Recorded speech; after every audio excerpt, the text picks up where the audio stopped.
Welcome to the Sweetwaters Church podcast. We're a church that loves and serves God passionately and loves people unconditionally. We pray that as you listen to this sermon, your faith will be stirred and you will discover Jesus in a deeper way. For more information about Sweetwaters Church, please visit our website at www.sweetwaterschurch.co.za. Now, let's listen to the latest sermon from our lead pastor, Pastor Kali. This morning we're starting a brand new series, a sermon series, and there's an old English idiom that they call the elephant in the room. And basically it refers to an obvious truth that everybody ignores. We know the truth, but we ignore it. Or it's something that everybody's thinking about, but we don't talk about it. So everybody in the room is thinking about that one thing, but nobody likes to really talk about it. I think all of us have had, in one stage in our life, or one season in life, had some, elephant in the room experience. Now, let me explain, because we're going to make it like really simple in explanation in that. Ask yourself if you had a meal with somebody, and they have a piece of food that missed their mouth, and it landed, maybe they had a little bocky beard, and it landed here maybe, or they didn't have a beard, but it landed not in their mouth, but like on the side here. Because that's the elephant in the room. Because if we want to be very honest with ourselves, many of us will be like, we try to ignore it. We try not to point and say, there's something stuck there. Because it's embarrassing. It's embarrassing, so we rather just ignore it. We rather just hope that it somehow just falls off and disappears. But that's sometimes, like we say about it, the elephant in the room, that's the elephant in the room experience. And the reason I'm saying this is because we do it with a lot of elephant issues. That was just one particular example, but we do it with a lot of elephant issues. And if we're not careful, let me just say this, if we're not careful, if we ignore so much that before we know it, that we are surrounded by a herd of elephants and then they're ready to stampede us. This series goes where most of us are afraid to go. We're going to talk about the elephant in the room and along the way discover some ways that we can live our best lives and make an impact. We are now in the second term of this year, and if you remember, the vision for this year is Rise. And so we're in the I of Rise, which speaks about impact, making an impact. And so in this term, you'll continually hear about, from us here to the front to our leaders, always talking about making an impact in this term. So let us pray as we get ready for God's word this morning. Heavenly Father and Almighty God and King, we come before you, Lord, and we thank you, Lord, for your grace, your mercy, and your protection. And Lord, we pray that as we get into your word, Lord, that you would reveal more and more of yourself, but also, Lord, that everything that is distracting us, everything that is trying to hinder us from understanding and knowing the heart of God, that, Lord, that you would remove it. And, Lord, I pray as always that your servant will decrease and you will increase. In Jesus' mighty name, amen and amen. If you have your Bibles with you, you can turn with me to Luke chapter 10. It's a well-known parable that Jesus taught in response to a question that was asked to him. And so it's called the Good Samaritan. And so Luke 10, verse 25 to 37 says the following. On one occasion, an expert in the law stood up to test Jesus. Teacher, he asked, what must I do to inherit eternal life? And then Jesus replies, says, what is written in the law? How do you read it? I like how Jesus, that's like all pastors. The ultimate version of a pastor is like when they ask difficult questions by the congregation, they just answer back by asking them a question. Throw the ball back in their court. And so that's ultimately Jesus. He throws the ball back into the side of where the question came from. And the lawyer, basically, because we're going to he knows the law, he's an expert in law, so we can go there. The lawyer answered, love the Lord your God with all your heart, with all your soul, and with all your strength, and with all your mind. And love your neighbor as yourself. And then Jesus says, you have answered correctly, do this, and you will live. But he wanted to justify himself. Isn't it always interesting that we always like to justify ourselves? Because we're not always happy with just the one answer. We always like to say, but yeah, I get that. But I don't really like what you just said, so I'm going to try and justify myself in the situation so I can fit in there and make myself look better. And so he justified himself. So he asked Jesus, who is my neighbor? In reply, Jesus said, a man was going down from Jerusalem to Jericho when he was attacked by robbers. They stripped him of his clothes, beat him, and went away, leaving him half dead. A priest happened to be going down the same road, and when he saw the man, he passed by on the other side. So too a Levite, when he came to the place and saw him, he passed by on the other side. But a Samaritan, as he traveled, came where the man was, and when he saw him, he took pity on him. He went to him and bandaged his wounds, pouring on oil and wine. Then he put the man on his own donkey, brought him to an inn, and took care of him. The next day he took out 2 denarii and gave them to the innkeeper. Look after him, he said, and when I return, I will reimburse you for any extra expense you may have. Which of these 3 do you think was a neighbor to the man who fell into the hands of the robbers? The expert in the law replied, the one who had mercy on him. Jesus told him, go and do likewise. Jesus tells a story about a man on his way to Jerusalem, from Jerusalem to Jericho, and replied to the expert in the law's question. And the road there, because the reason Jesus speaks about that particular road, he could have chosen any road, but he chose that particular road because it was notorious for people to do, incredible evil things in that road. It's almost like if I were to say, somebody walked down Point Road in the middle of the night, everybody will know that is a really bad time and a really bad place to be walking alone. Something is going to happen with that dude or dudess. Something is going to happen. And so Jesus is trying to almost move the expert of the law into where he's going with this parable and saying, this man was walking from Jerusalem to Jericho. So now the man knows, okay, that's a bad road. So he brings it into context. And he says, now the way Jesus tells the story, I want you to understand this, the way Jesus tells the story is, and we are going to go through this, because the way he tells the story is that we can put ourselves in any one of those characters in the story. Whether we are the man being robbed, whether we are the robbers, or whether we are, the priest, the Levite, or the Samaritan. I'm going to try and break it down for us because in this month we're going to work through this about the elephant in the room. And this is going to be the pinnacle of this. This is going to be the story that we're going to be focusing on. The parable we're going to be focused on, talking about the elephant in the room. And so now Jesus tells the story, and we are to see ourselves as the guy in the ditch or as the people walking past. And so along comes a priest. And you can think when you hear the story, along comes a priest. If you didn't hear this story before, you didn't hear the parable before, and you hear along comes a priest, you're like, yo, good news for that guy. Because the priest is on its way. And so he's going to help. Man of God is going to help. Dressed up in his godly robes and his fancy hat, and it's just going to be amazing. This guy was, hopeless, but there is hope that's about to arrive. That's his duty. As the priest, that's his duty, because the law of Moses required all Jews to help even their enemies. And let's go even beyond, because if you understand the law, of Moses, it says not just your enemy, but even the animal of your enemy. You don't believe me? Let's go there. Exodus 23 verse 5 says, if you see the donkey of one who hates you lying down under its burden, you shall refrain from leaving him with it. You shall rescue it with him. So it's not just about helping your enemy, it's helping the donkey of your enemy. But hope, now, get this picture, because Jesus is trying to bring this into context for the expert of the law. Because remember now, he's an expert of the law. Now, I'm tying this in for us. And yet, Jesus now brings this in. Savage Jesus, he then brings the law of Moses in, because he knows that this guy knows the law.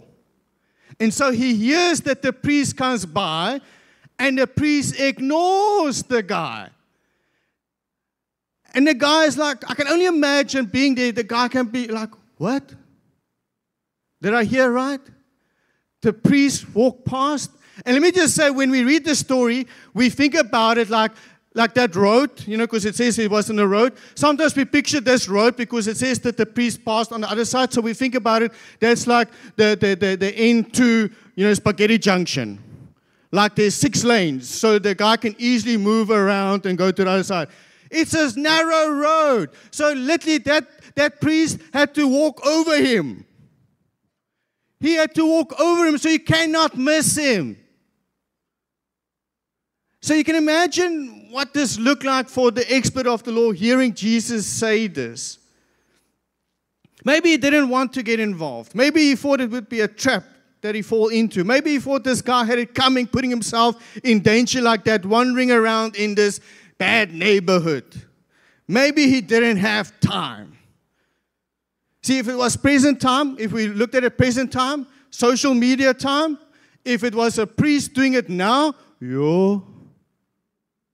people will pull out phones and cameras and they will put it on Facebook, on Twitter, or X, or whatever's, on Instagram, and they're like, look at this priest.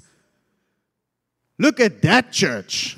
Look what they are doing right now. They're ignoring the issue. So after the priest, a Levite came along. Now, let me just say, it's almost no difference to a priest, because a Levite was also somebody that was heavily involved with worship. Somebody that was, taking care of religious business. But here's the crazy thing. Even the Levite sees the elephant in the room and walks past. So now this guy that has been robbed has been passed not just once, but passed by twice. Have you been passed on twice in your life? When you've been left almost for dead, with nowhere to go, and people have passed you by. Remember I said, you can put yourself in any one of those characters. And it's easy because sometimes we like to play the victim. We like to say that we are the guy being robbed and people are walking past and people are not doing their job. And, especially, and let me say this. I'm going to say this because the elephant is in the room. I'm saying this and I'm using the scripture. I'm not fighting with the scripture because I know a priest and a Levite. We speak about church. We speak about me as a pastor. And we're like, oh, Pastor Kali. Let me tell you something. I've been judged many times about what I'm not doing. And I wish people will just also speak about how much I am doing, rather about how much accolades I'm not doing. Because we like to judge pastors. We like to judge the church. And I'm not afraid to tackle it.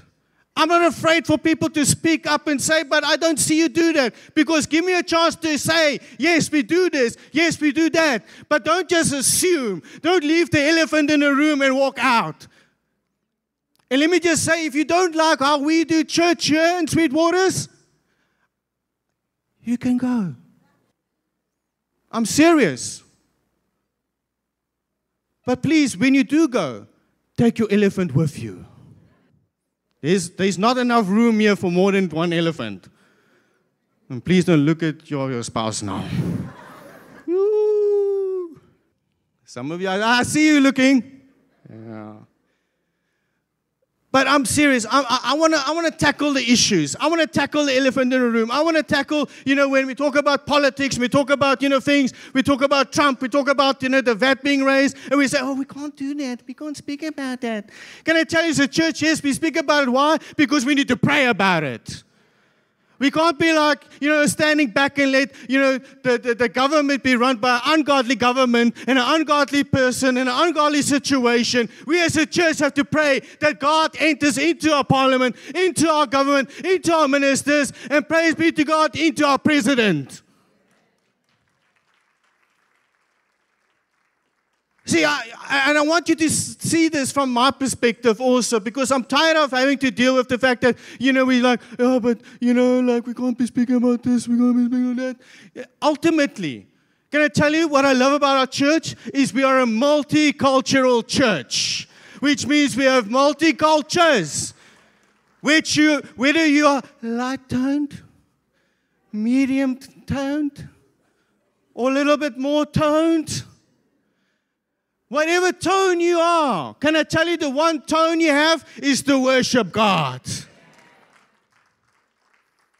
I don't care about your background, because whether you're educated or uneducated, whether you have a business or no business, whether you have a work or no work, whether you have funds in your bank account or no funds in your bank account, can I tell you, we are a family church. And we're going to address the issues about the family, the elephant in the room. Because sometimes we love to ignore the situations. And we love to just go away and say, well, that's fine. We don't address it, we don't deal with it. And the reason I'm saying this is because it's always easy to point the finger back to the pastor, to the church. But guess what? The Bible is very clear on this. You are the church. I know. See, it's not just my job, it's your job as well. You go to places, you go to the malls, you go to communities that I cannot reach. And so you can be the priest, you can be the Levite. And you can ignore the situations happening in your street, happening in your community, happening all over, or you can be the one that makes the change happen. By not ignoring it, but by doing something about it. See, this is a sad reality pertaining to, we full know about every situation, everywhere in our lives. That sometimes there is going to be uncomfortable situations that we're going to have to address. And it's a sad reality because it pertains to the priest and the Levite. But I'm asking us because as much as it could be looked upon as just a priest and Levite, like I said, it must be looked upon also as us.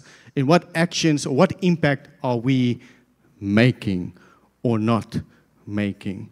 What things are we ignoring? Hoping that, because we like to do this. We like, be honest quickly, we like to say it's somebody else's problem. Somebody else's job. Somebody else can deal with this. And let me just say this. I didn't ask the team, because I actually had that revelation last night, so I didn't have time to put it on a PowerPoint. But just write this down for yourself, because you're not going to see it on the screen. What we don't treat goes back into repeat. What we don't treat goes back into repeat. And let me explain this. I love using illustrations. So, like I said earlier on, myself and Roxanne were able to go away. We were blessed because we went with a family to a private game reserve, and it was it's owned by a family, and so it was just us. And so there was nobody else but just myself, Roxanne, and her family. And so it was lovely. And so let me just set the tone for you so you understand where I'm going with this. Not to brag, but I'm setting the tone for this. Because at this game lot, so you go in, and there's like an encampment where you stay in, and it's got a main place where you have food, you can eat, we make the food, there's a large kitchen, dining room, it's got a viewing deck, lovely, pool, everything is lovely. And then on the side, you have to walk now to your unit. And so, and I think at that side was 4 units, and the other side was 1 unit, so our one was number 3. Always have to be the furthest one almost. And crazy thing, I know there's nothing to do with it, but crazy thing. 2 weeks prior to us getting there, there was a leopard in the encampment. And he was sleeping next to the unit. Guess what? Which unit it was? Our unit. Now, we planned for something like that, so we got our little finicky torch, because you eat at the main, place, and then you have to walk at nighttime to get to your cabin. And so, now you have this idea, and I think even in that time, one of the other family members, they were showering, and then a snake came out of the shower waste. I'm like, of all places. And this snake is, I don't know what this noise make, but, And I'm like freaking out because I can tell I like the bush, but I just don't like some elements of the bush, including snakes. Like, I like to shower on my own. But here's the crazy part. So now I have this idea and understanding there's snakes, and I'm looking for the leopard. So now I'm like having to be brave because I'm walking with Roxanne, all husbands in the house. You can't be like, you go forward. All husbands, if you can run faster than your wife.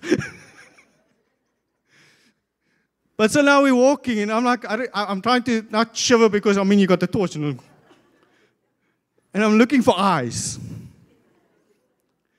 And then on our way, we look, because it's like you can only see so small because our torch is so small.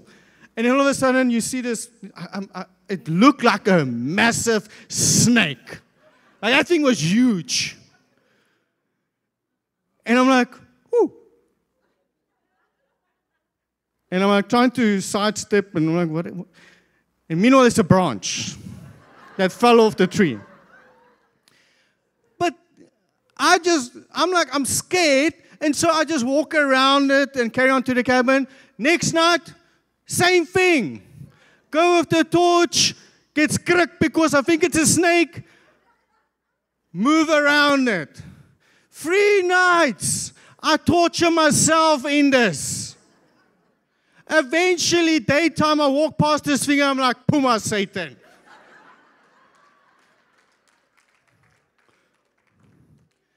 Now we laugh about this, but that's how we deal with the elephant in the room.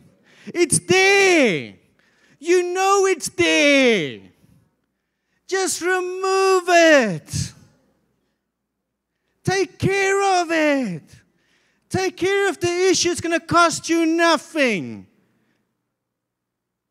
Yet we leave it only for the next day to come back into repeat. Remember what I said to you about? What we don't treat comes back into repeat. You have to physically do something in order to move it away. You can't leave it for, because can I tell you something? I promise you, I don't think I was the only family member that was skrik of that little branch. But I had a choice. I could actually also prevent other people to be scared about the branch and thinking it's a snake. But I choose not to. So guess what? The next person that goes behind me is going to think it's also a snake. So what impact are you making to leave it for the next person to get scared about something that you were anxious about? Do you remove that situation to make it better for everybody else? See, Jesus then introduces the third passerby, a Samaritan. The crowd would have gasped at Jesus introducing a Samaritan.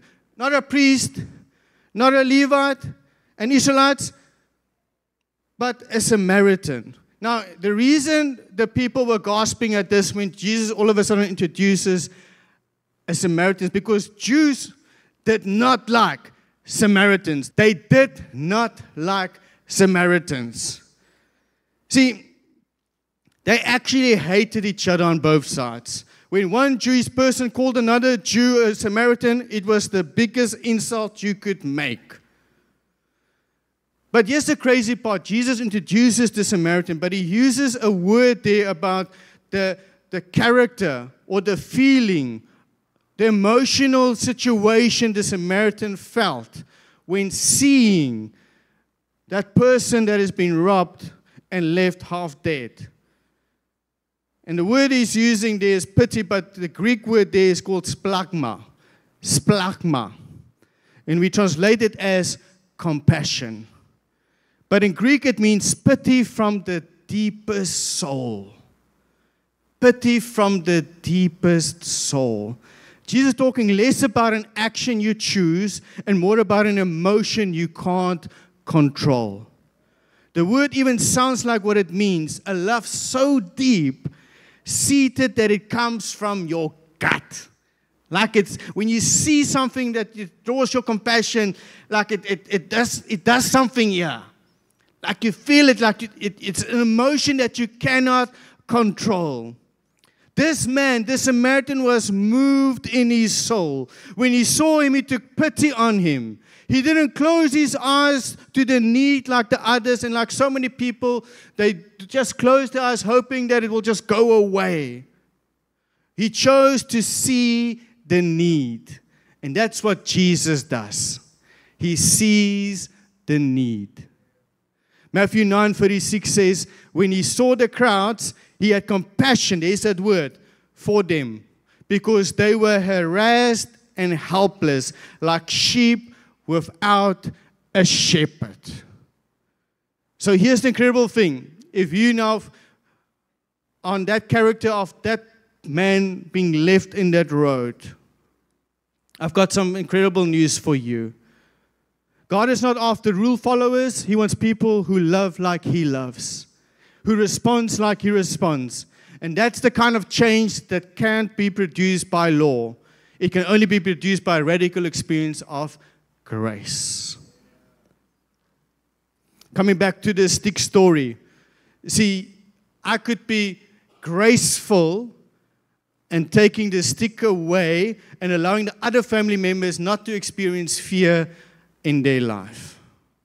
But I choose to ignore. Yes, I have asked repentance. But the incredible thing is that when we look to Jesus, He is full of grace. He is full of mercy, full of kindness, but most importantly, He's full of compassion. See, when Jesus looks to you, if you're that person in that road, can I tell you one thing? And I want you to know this. You might have been passed on once. You might have been passed on twice. But when Jesus steps into that road, He will not pass you by. He will see you. He will see the need you have.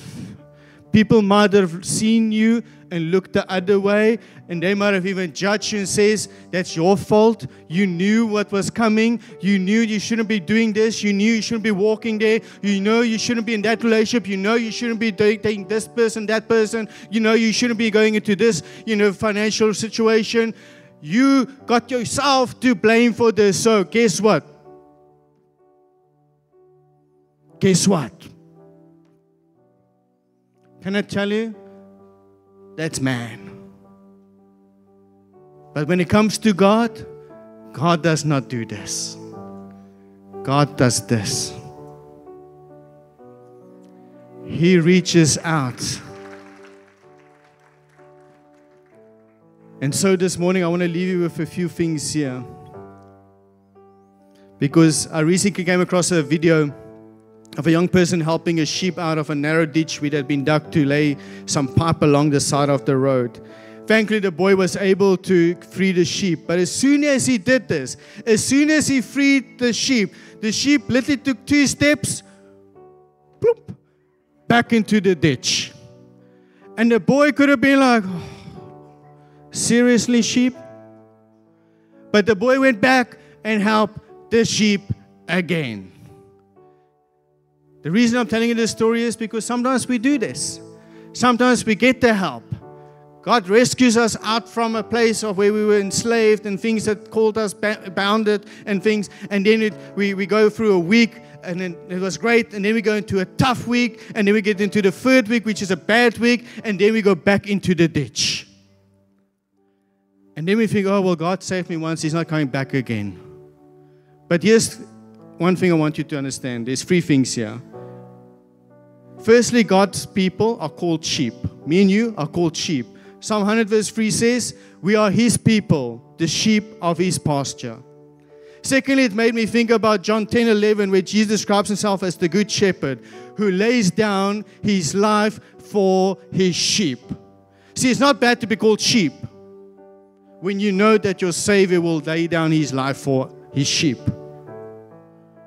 And then thirdly, it made me think about the many times I've sinned or made mistakes, asked God for forgiveness, and then made the same mistake, ended up back in the very same ditch the next day. But here's the good news for each and every one of us. If we are the sheep of God's pasture, and if He is the kind of shepherd who would lay down His own life for us, Do you think He easily gives up on us? Of course not. God is in the saving business.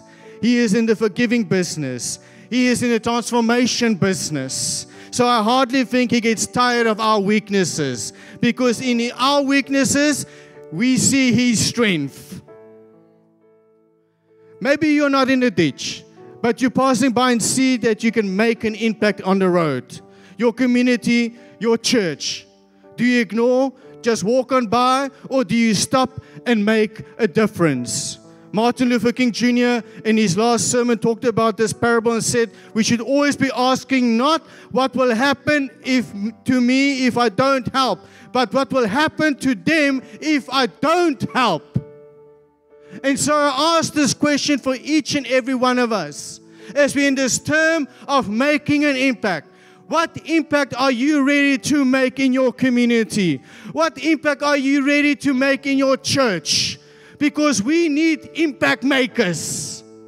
We need people to make an impact. Not ignorers, but impact makers.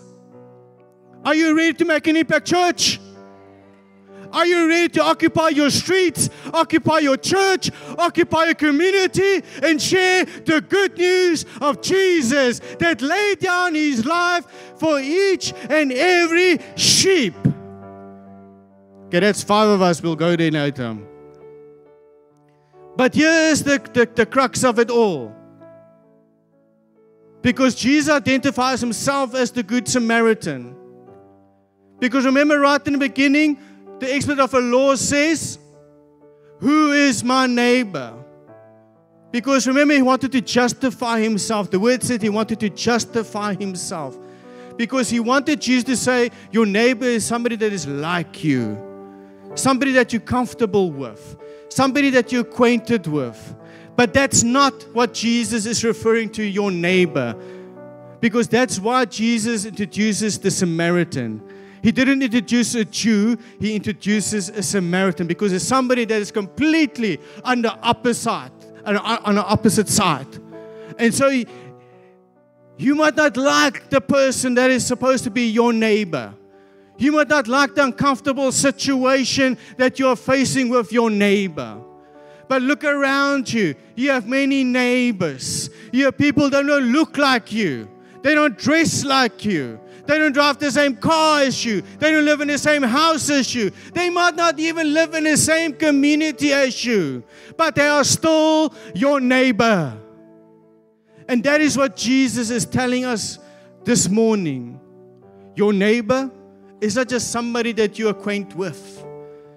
It is somebody that you make an impact to. And so this morning, go look for your neighbor. Go make an impact in your neighbor. Amen. You received the benediction this morning. May the grace of our Lord Jesus Christ, the love of God, and the fellowship of the Holy Spirit be with us all now and forevermore. Amen and amen. Thank you so much for taking the time to listen to this week's sermon. If you need prayer or want more information about Sweetwaters Church, please email us at info@sweetwaterschurch.co.za. Until next week, be blessed and know that we are praying for you.